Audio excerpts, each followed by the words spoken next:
টাকসুর নির্বাচন করে বিএনপিরে বাগাই দিল।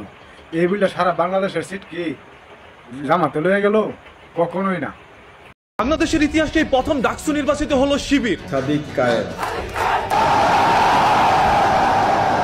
বিজয় ঘোষণা পাওয়া মাত্রই সবাই মাটিতে সেজদা দিল। এই যেন শিবিরের বিজয় নয়, এই যেন এক ইসলামের বিজয়।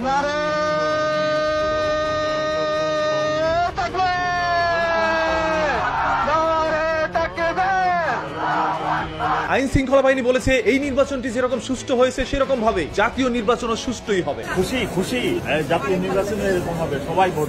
তবে শিবিরের সাদিক কায়েমের এই বিজয় মেনে নিতে পারেনি বিএনপির আবির, যে আগে থেকে ব্যালট বাক্স পুড়িয়ে রাখা হয়েছে। শেখ হাসিনাকে আপনাকে ছাড়িয়ে গেছেন। তার একটি দাবি, শেখ হাসিনা স্বৈরাচার সরকার থাকা অবস্থায়ও এরকম ভাবে ভোট চুরি হয় নাই। এই নির্বাচন পরিপূর্ণভাবে হাসিনা ফ্যাসিস্টের নির্বাচনকে ছাড়িয়ে গিয়েছে। ডাকসু নির্বাচন নিয়ে উত্তেজনার এক মুহূর্তে ভিসিকে ধমক দিলেন ছাত্র দলের সভাপতি।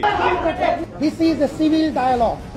আর এই বিষয়টি মেনে নিতে পারেনি সাধারণ জনগণ। বিশ্ববিদ্যালয়ের প্রশাসন এবং শিবিরের কাছে অনুরোধ থাকবে, এই গণেশরে যেখানে পাবেন সেখানে ওরা বুঝাই দিবেন কেমনে সম্মান দিয়ে তারপরে ভিসির সামনে কথা বলতে হয়। আবিদুল ইসলাম যখন মানুষের কাছে দোয়া চাচ্ছিল তখন মানুষ তাকে বলছিল শিক্ষার্থীরা কিন্তু তাকে নির্বাচন কেন্দ্র ঢুকতে দেয়নি। সেই ছাড়া ভোটের জন্য যখন ব্যালট পেপার দিতে গেল তখন শিক্ষার্থীরা তার কাছ থেকে ব্যালট পেপারটি নেয়নি। এরকম ভাবে পর্যায়ক্রমে এই আবিদুল ইসলাম মানুষের কাছে অপমান অপদস্থ হচ্ছিল।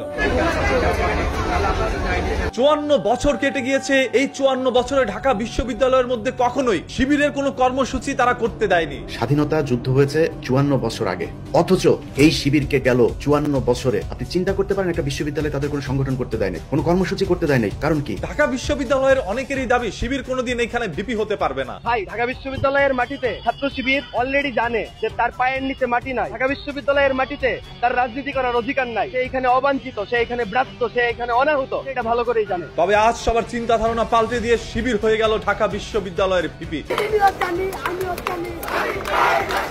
জামাত আর শিবির যদি নির্বাচিত হয় তাহলে অনেক মানুষই হেরে যাবে। যদি জামাত শিবির নির্বাচিত হয়, হেরে যাচ্ছি আপনারাও আমরাও সম্মিলিতভাবে, প্লিজ হেরে যায়েন না। তুমি রিয়েলিটি মাইনে নাও। ইনশাআল্লাহ ছেড়ে যাব না। ঢাকা বিশ্ববিদ্যালয়ের সামনে যেরকম জামায়াতের উপস্থিতি ছিল সেরকম ভাবেই ছাত্র দলেরও উপস্থিতি ছিল। মারমুখী অবস্থানে একদিকে হচ্ছে জামাতের কর্মীরা অবস্থান করছে, অন্যদিকে বিএনপির কর্মীরা অবস্থান করছে। তবে হেরে যাওয়ার কারণে তারা এই নির্বাচন মানে নাই এবং তারা বলছে প্রশাসন ভোট চুরি করেছে।